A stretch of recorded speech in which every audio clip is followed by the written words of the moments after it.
एक और स्टेट जो है, या यूं कहीं केंद्र शासित प्रदेश, जिसकी सीटों के ऊपर कब्जा करना, या यूं कहे कि वहां की जो है राजनीति हमें लगातार बीजेपी, कांग्रेस, या यूं कहे कि आम आदमी पार्टी, लगातार वैसे देखा जा रहा है कि वहां की जो विधानसभा है वहां पे तो जो आम आदमी पार्टी जो है वो कब्जा लगातार किए हुए है।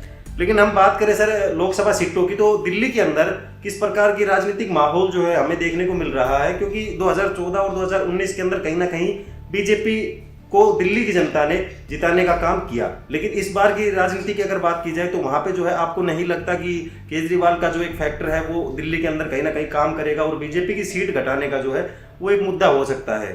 जैसे आपने पूछा जी, दिल्ली दिल वालों की है जी, पर दिल्ली दिल वालों की अलग अलग हो जाती है। जब लोकसभा चुनाव होते हैं तो अलग होती है दिल्ली, और अगर विधानसभा चुनाव होते हैं तो दिल्ली अलग होती है। दिल्ली विधानसभा चुनाव में केजरीवाल को दिल में रखती है जी, और जब लोकसभा चुनाव होते हैं तो प्रधानमंत्री मोदी को दिल में रखती है जी। ऐसा ही हमें पिछले 10 सालों से देखने को मिल रहा है। जी। विधानसभा चुनाव में केजरीवाल जी जीतते हैं और लोकसभा चुनाव में बीजेपी पूर्ण बहुमत के साथ आती है, यानी कि 7 की 7 सीटें वहां पर मिल जाती है।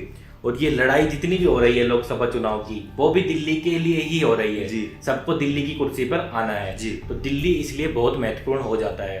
दिल्ली पे हर कोई राज चाहता है।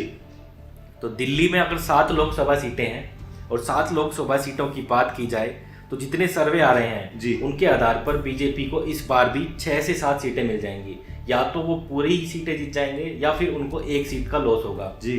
वहीं अपनी जो रिपोर्ट्स आ रही हैं उनके आधार पर बीजेपी को यहाँ पर 4 से 5 सीटें मिलेगी।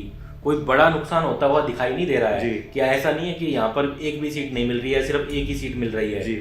वैसे अगर बीजेपी को नुकसान की भी बात करें एवरेज की, तो 30 से 40% ही नुकसान होगा। अगर लॉस की बात करें तो 2 या 3 सीटों का लॉस होगा, जो 30 से 40% ही नुकसान है। ऐसा नहीं है कि बीजेपी का 90% वोट खिसक गया हो। यहाँ पर नुकसान जरूर होता दिख रहा है। क्या तो बीजेपी को यहाँ पर 3 सीटों का नुकसान होगा, 2 का भी हो सकता है और 1 का भी हो सकता है। ऐसी ही और खबरों से हमेशा अपडेट रहने के लिए चैनल को सब्सक्राइब कर लीजिए और वीडियो पसंद आया हो तो लाइक और शेयर करना ना भूलें।